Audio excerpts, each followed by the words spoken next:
Good morning. It is Monday, March 28th, 2022. Welcome to another edition of the National Newspaper Publishers Association's Let It Be Known.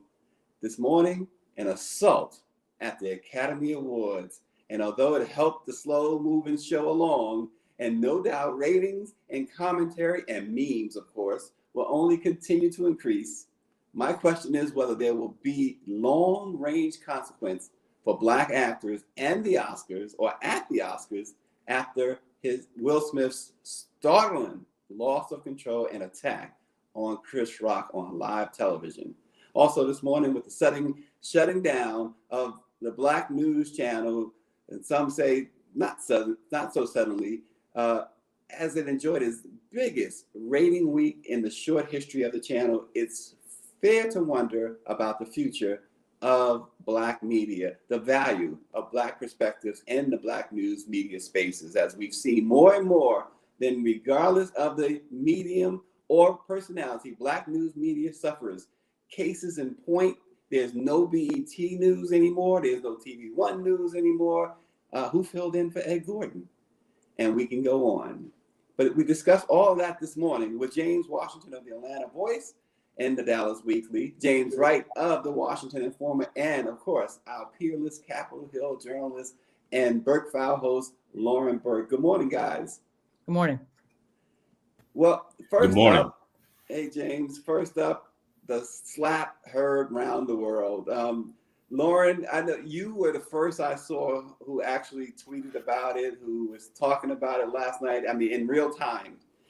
Your take on this, because it seems like, and let me set it up by saying it seems like Will Smith and Jada at first were laughing at Chris Rock's joke. And then it appeared, as a lot of people have commentated, that Jada got upset and Will got upset. So what happened, Lauren? Right. What I saw in that is that Jada's face didn't look like she was too pleased, and Will was chuckling. And I think that what we probably didn't see was the camera when Will looks at Jada and realizes she's upset. And then seconds later, we see obviously Will Smith approaching the stage. You can see online already that two camps are kind of breaking down. It's what I call the respectability politics, pearl clutching camp, and the sort of keeping it real, protect Black women camp. We talk so much about protect Black women, listen to Black women, respect Black women, et cetera, and so on. We just saw that demonstrated in a very masculine way last night. I'm not saying, doing what he did was right, but doing what he did was human. All right. We get to be human. We get to be. Go ahead. There's a couple of things to address there, and not to this program, we don't get in the mud, but as many said, we didn't see that heat during this quote unquote entanglement. Well, I think put it this way: maybe Chris Rock did not know about Jada Pinkett's alopecia situation, medical situation. Maybe he didn't know. I think it's unlikely that he didn't know, frankly, but we don't really know whether he knew or not.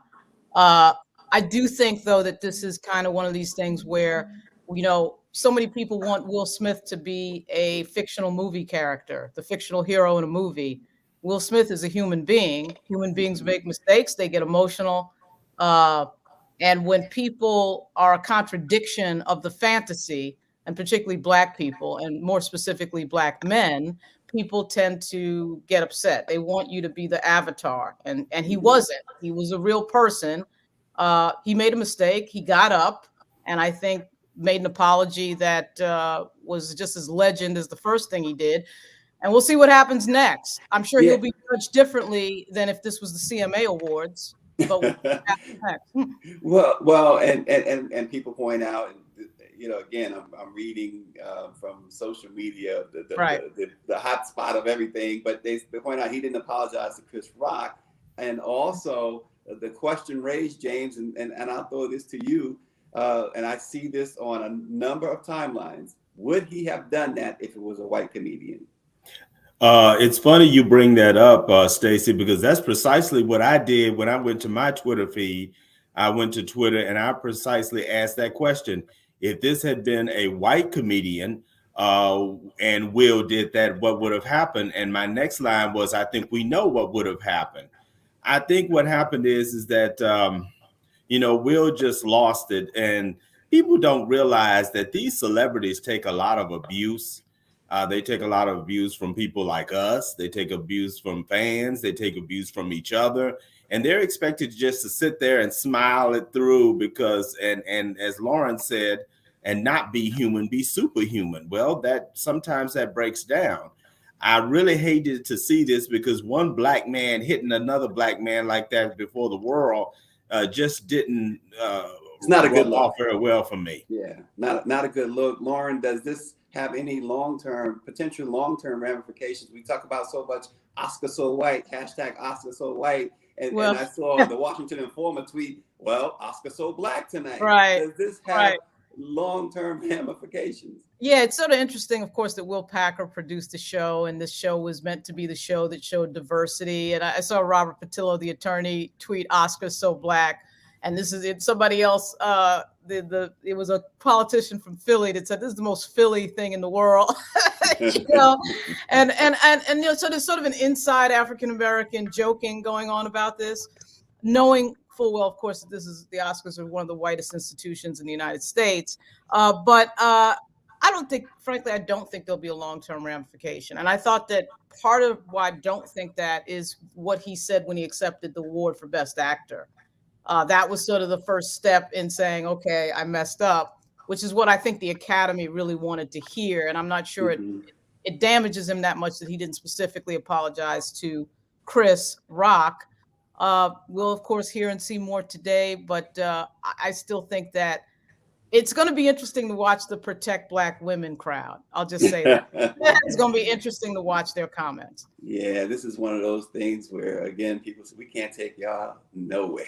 Just can't take y'all nowhere. And it overshadowed his win, right? A huge win for Will Smith, Best Actor. And of course, it overshadowed other wins, right? Summer of Soul. Summer of Soul. Here we're talking about the slap, but we're not talking about this great accomplishment by Will himself, Questlove, and then also the young lady in West Side Story won Best Supporting Actress. Right. So it really overshadowed, put a real black eye, if you will, on this night. I hate to use that terminology here. Ariana DeBose, how do you pronounce her name, Lauren? She won for Best Supporting Actress for West Side Story. But, congratulations still to Will. Congratulations to Chris Rock, because he was such a professional actor to slap. I mean, he had a hard time moving on to the next words, but he didn't retaliate. It didn't become anything more than what it was. And so we take our hats off to both Will Smith and Chris Rock. Judge Ketanji Brown Jackson will actually win confirmation as the next U.S. Supreme Court Justice.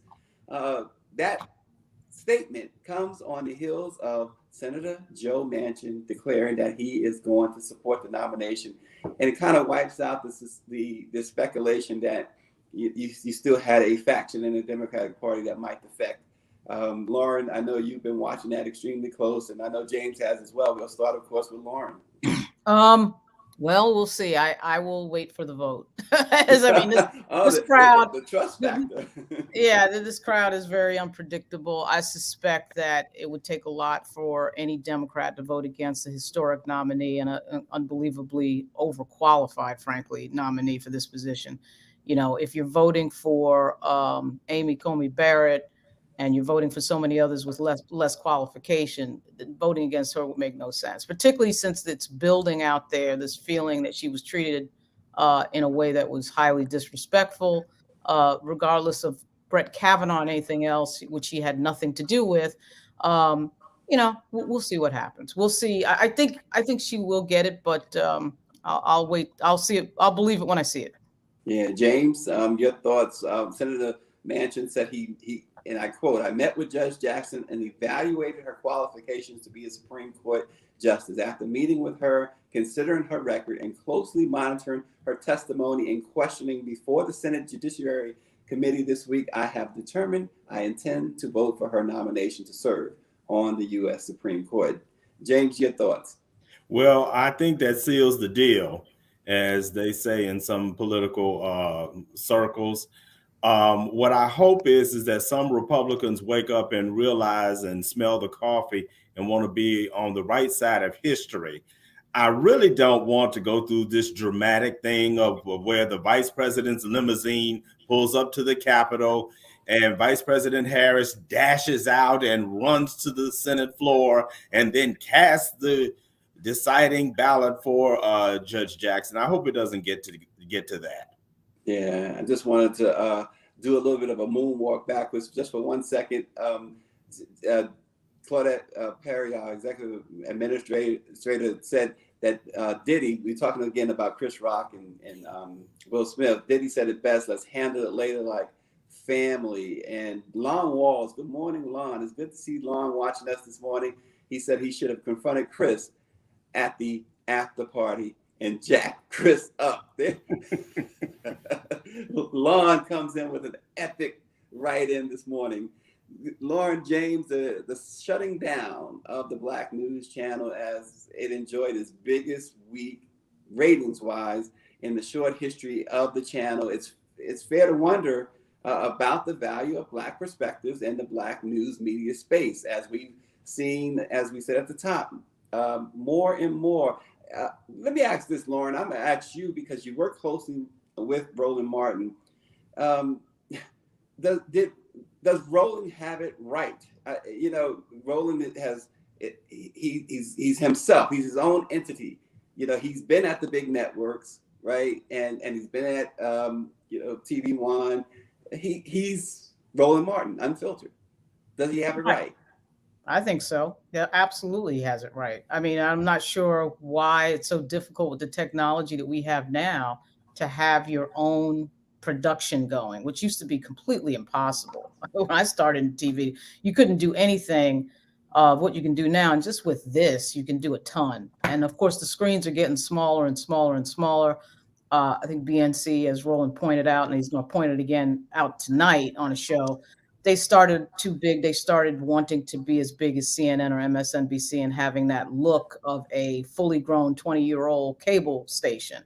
And of course, as Roland pointed out, the fact that they were even doing a cable thing was probably a big business mistake when you can do so much with digital. You can get a really big audience with digital and you can make money just on digital. So BNC, when you blow $25 million, I think it was 50 in investment, it breaks down to 25 a year. If you do the math with 230 people, even if you pay 230 people $200,000, you have money left over with 50 million as your primary investment.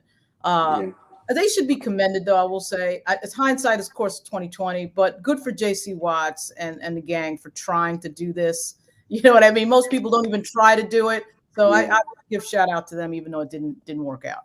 And as James Washington of the Atlanta Voice and Dallas Weekly comes in amid all the noise he's making, he's somebody who you don't invite to the barbecue unless you tell him the barbecue starts at 8 when it really starts a lot earlier. What's up, James? Can you guys hear me? Yes. We can. Okay, Yes. Sorry.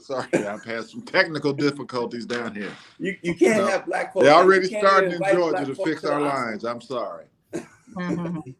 You can't invite Black folks to Let It Be Known or to the Oscars. What's going on? So Jim, BNC is another example of Black voices. Really, some people say it's another example of Black voices being muted in news. What are we seeing when it comes to Black news?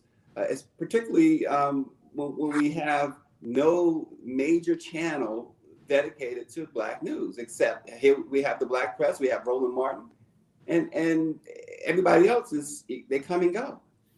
Well, this is the world we live in, and I don't know if I'm not an A source in this, so forgive me if I misstated, But I mean, I don't know what the business model was to give you an accurate assessment of what actually happened, because when you start looking at investor money, then that means investor control.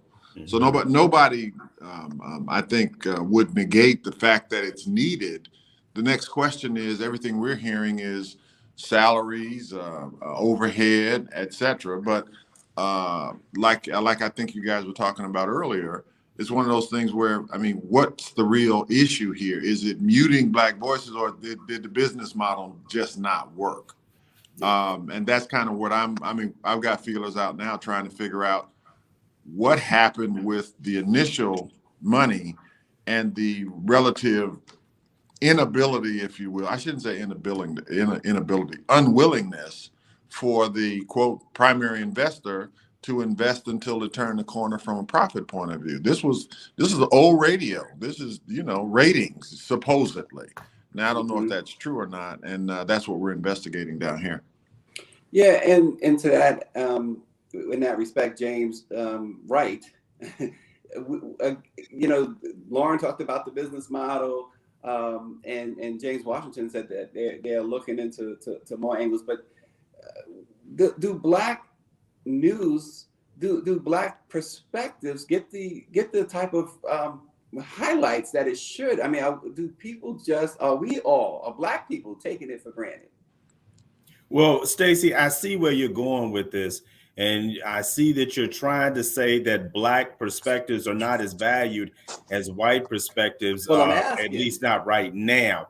But let me say with the Black News Channel, and I really want to harp on what James Washington was saying, the business model was questionable.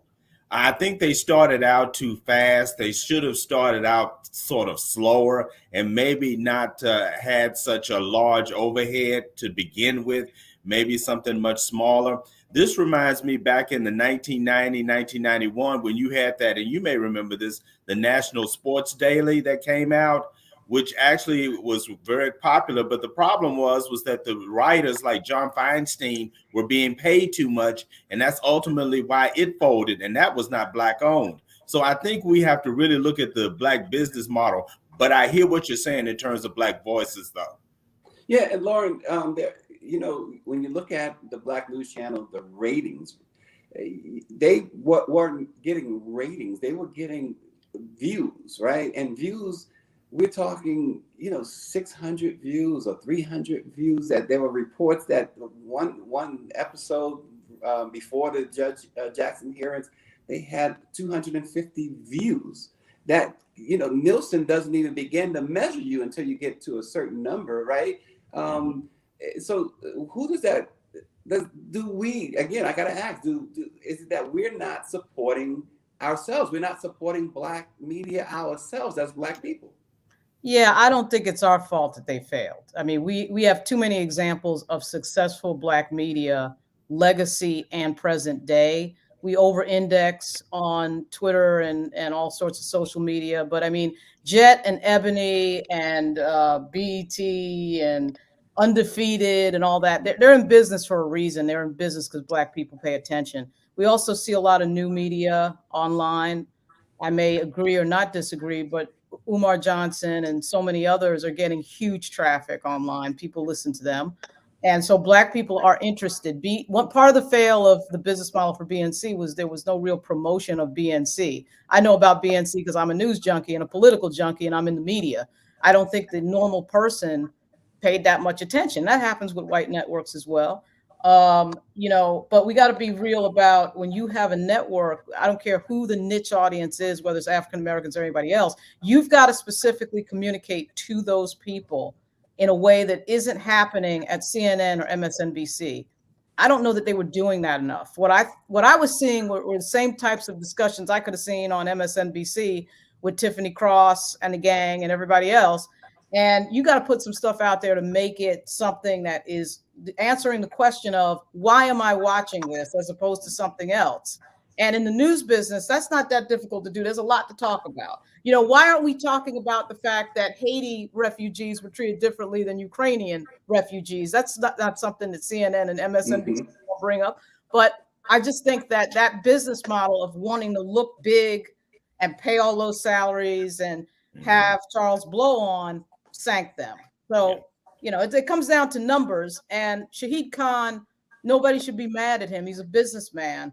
I don't know how the hell they blew 50 million in 2 years and 2 months. Somebody needs to explain that.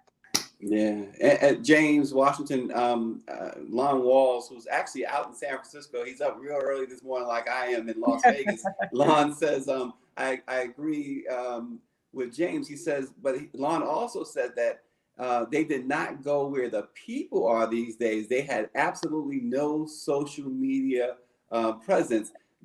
Jim, that is a problem, isn't it? I mean, we learned here in the Black press, that's a problem.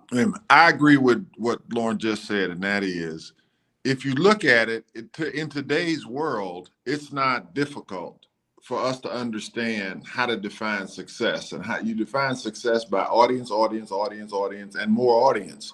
Right. So I don't know if I saw any, and I'm in Atlanta, and they were talking about moving the headquarters here, etc. In this town, I can't tell you I heard anything about it. I'm talking about, business these days, particularly in media, if you cannot, now I won't say guarantee your audience, but if you don't know who you're talking to and what you're saying, then I don't care how much money you throw to it, because at the end of the day, and maybe I'm tainted because I'm on this show. Maybe I'm tainted because I've been in this business for a long time. Maybe I'm tainted because I know we have the support of the communities that we serve. What was the angle for BNC? What was the niche? And I don't even want to call it niche, because they were talking about trying to be a national model. And I looked at the show and I was trying to say, well, what makes me want to get up or stay up or whatever and look at that show or that thing? I'm trying to say, what was the unique launch point? And there's so much going on in our world. I'm talking about, as far as Black folks are concerned, there are a ton of things that you could have started as a signature kind of for signature kind of coverage right now that I think you could have built audience, but I didn't see that. I just didn't.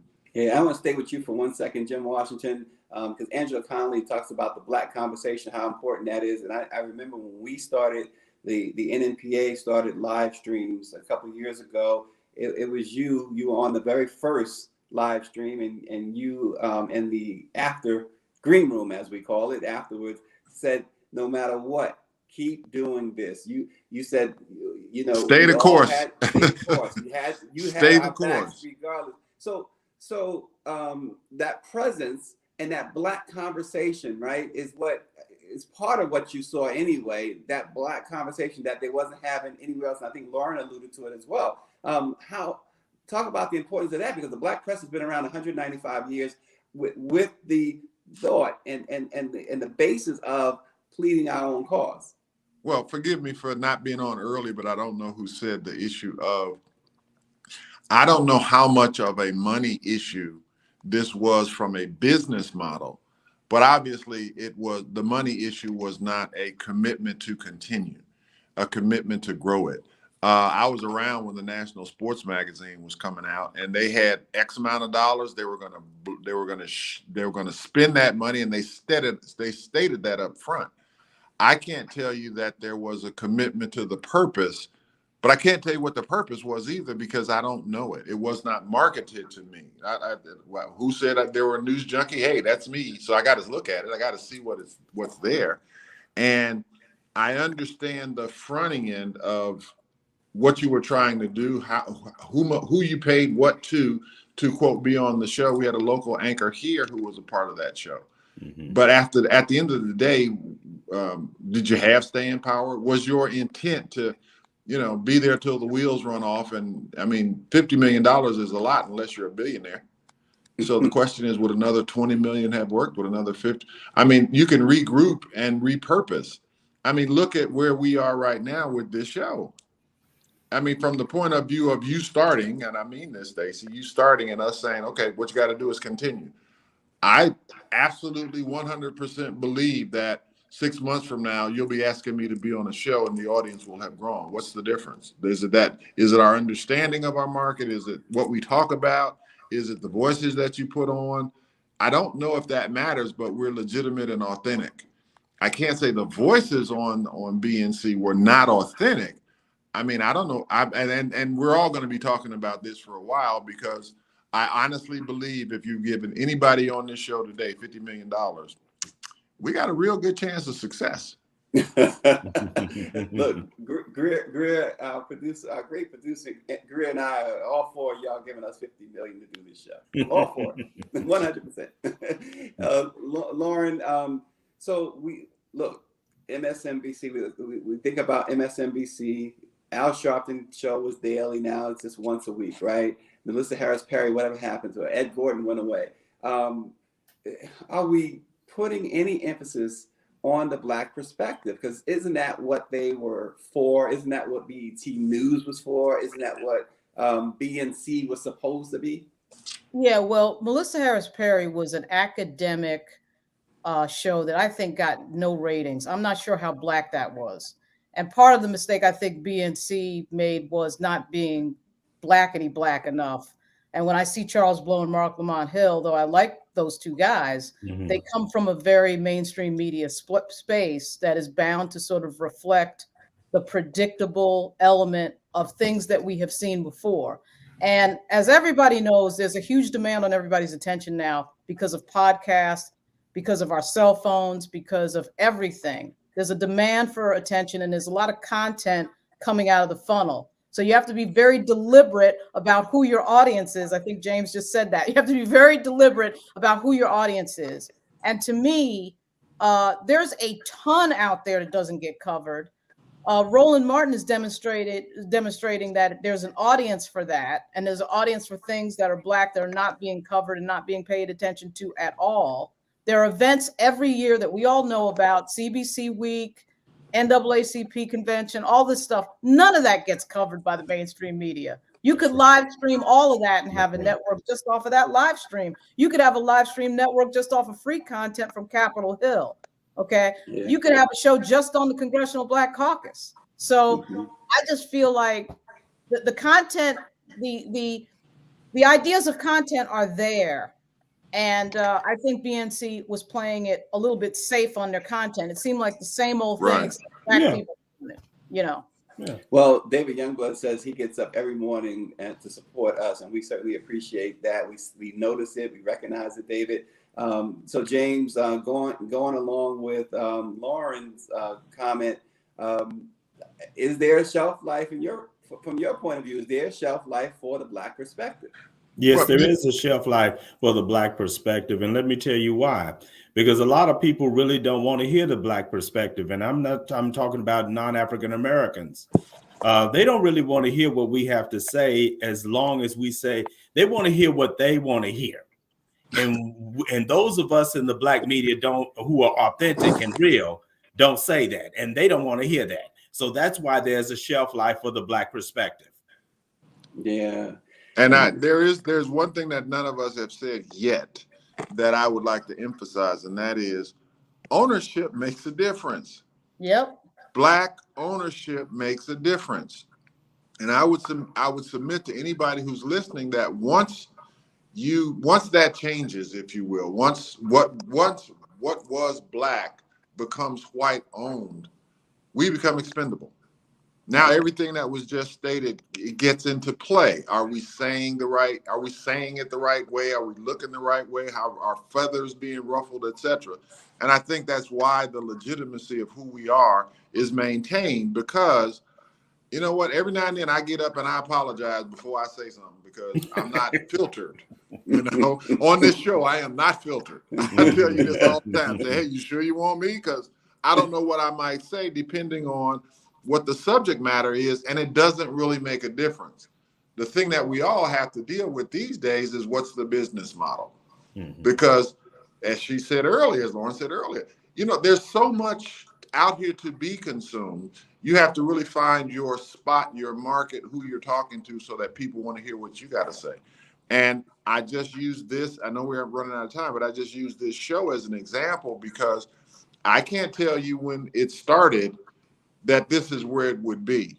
But if you look at the life of this show and what it has become and what it is becoming, I think part of it is probably because it is, quote, authentic, it is Black owned, Yes. And it's still, and I'll leave it at that.